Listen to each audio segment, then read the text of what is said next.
being here. Yeah, thanks for having me. Okay, so this is a very exciting interview because this is actually your first live interview as Scale AI's new CEO. That's right, yeah. To get started, can you tell us about your top priority as Scale's new CEO, and how will it differ from your predecessor, Alex Wang? Yeah, so a few months ago, Meta invested $14+ billion into Scale. As part of that transition, Alex departed to work at Meta. I had been at the company about a year and took over to lead the company at that time.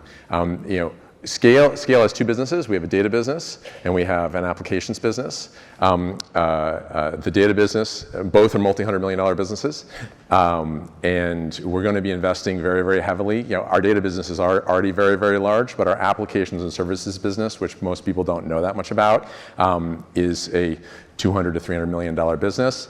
And we have $1 billion on the balance sheet to invest in that going forward. So we're going to be placing a lot of investment in making AI useful for governments and large organizations. Right, so Meta now has a 49% stake in Scale AI. How do you ensure independence after such a big investment? Yeah, I mean, we are an independent company. The board didn't change. The governance of the company actually hasn't changed. We make our own decisions. There's no preferential or special relationship we have outside of, we've had a long-standing relationship with Meta where we've provided them data for their models. We've worked with them on other initiatives. We certainly have a close relationship with them, but there's nothing preferential there. And we make decisions. We work with all the model builders. We work with Fortune 500s and governments across the world.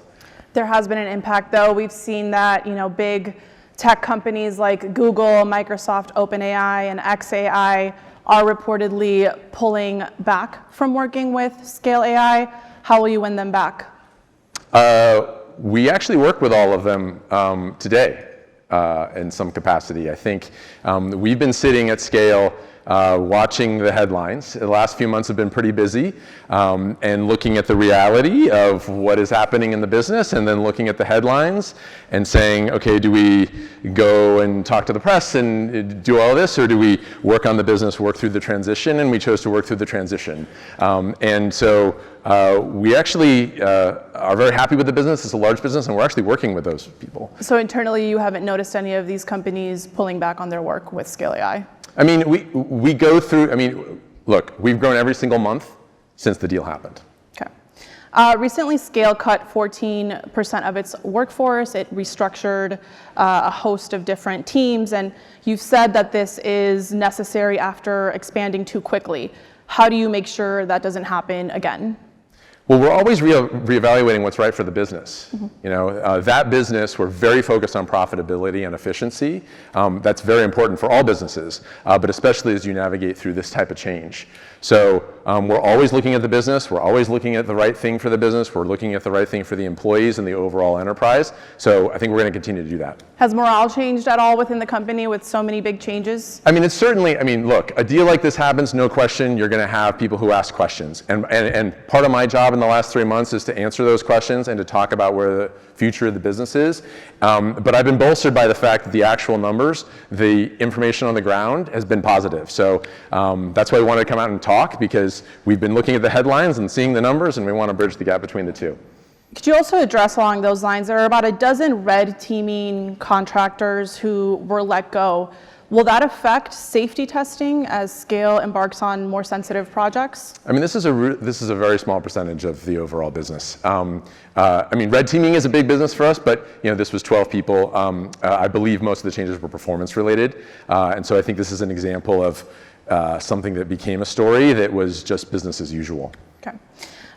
You just announced a $100 million deal with the Pentagon, and we know that a lot of AI companies are striking deals with DoD right now. What makes this one unique? Well, we have a long-standing relationship in the DoD. We've been working with them for 5 years plus. We have a facility in St. Louis that does a lot of labeling for the government. We actually have two $100 million deals. We have one with the U.S. Army that we announced a few weeks ago, and we also have this, which includes a $40 million contract right out the gate. We have I think what's unique is there's just not a lot of tech companies that are signing 9-figure deals. I think this is like pretty impressive, especially to your point and the questions you're asking me about the state of the business. We're doing all this while there are at least public questions about the company, which will soon be resolved. Some say that data businesses are commoditized zombies. Why is Scale AI different? Data businesses are they really? No, look, getting data that makes these models better is really hard. This is not a business that, I think there's a misconception about what this business is. I think there's a perception that you look at an image and you say, that's a cat, that's a dog, that's a lamppost. And the actual work is with our network, which is our network of contributors, which is 80% of the people in the network have a bachelor's degree or above, 12% have a PhD or above. It's not easy to get those people to work in a flexible way to contribute very sophisticated information to make all these models better. You're talking a little bit right now about all of the people that you have to work to hire. What do you make of all of this conversation around the layoffs that are going to come because of AI and the disruptions to the workforce? Is it overhyped?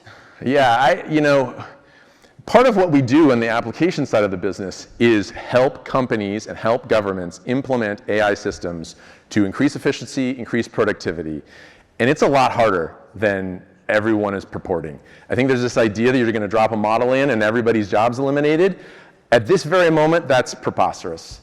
Yeah. This takes 6 to 12 months to do anything sophisticated, and we help our partners get there, but at this point, I think it's overhyped, although the space is moving quickly. What would you say is Scale AI's biggest competitive advantage right now? Is it data quality? Is it government trust? Is it something else?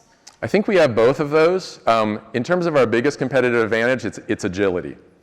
And I've been at Scale a bit over a year. I've worked with a lot of people who've worked at this company for a very long time. It's gone from being an autonomous vehicle labeling provider to a computer vision labeling provider to an applications company to a Gen AI data provider. This company has changed itself over and over and over. So this transition has actually been easier than it would be for most companies going through something like this. We talked a little bit about the contracts with the Pentagon. How else is Scale helping government agencies become AI ready? Yeah, so we have a project called ThunderForge, which is helping the DoD make decisions more quickly as it pertains to operational planning. So AI is great at reading lots of documents and providing recommendations to generals, command staff, et cetera. So this is a project we have ongoing with the US government. Gotcha. What about for enterprise? Tell me what AI application Scale is building beyond data labeling. Yeah, absolutely. So I'll give you one that I think is particularly important, which is we're working with one healthcare system to provide a better for sophisticated medical care. We are providing recommendations to doctors who are trying to process patients with rare conditions to provide them advice on how to treat that patient. And the problem there is that there's a backlog in the healthcare system.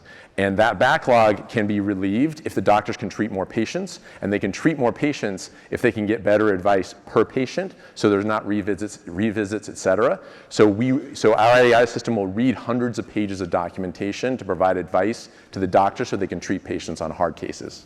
Gotcha. And I wanted to talk to you a little bit about an investigation that's going on in San Francisco right now over Scale's contractor labor practices. How has this impacted morale or your ability to recruit high-quality taskers, and what are you doing to ensure transparency and fairness? Yeah, absolutely. I mean, all of our pay is transparent. We work with contributors who are the people who provide data to the models all over the world. We aspire to and achieve sort of fairness and compliance for labor issues around the world. There's certainly going to be cases like this that pop up, and we handle them on a case-by-case basis. Gotcha. So you are joining us from a trip to Oman, very long flight. Thank you so much for being here. How do international partnerships in places like Oman, Qatar, Europe fit into Scale's long-term strategy? Yeah, so there's a lot of activity in the Middle East. We held a conference to bring together some leaders from the region. Look, there's demand for solutions to AI of problems everywhere in the world. And they are urgent problems because when one party or one competitor figures out how to leverage AI to their benefit and the other party has not, it creates a imbalance of power in some cases. And this is something we should be worried about here in the US. The Middle East is investing in this aggressively.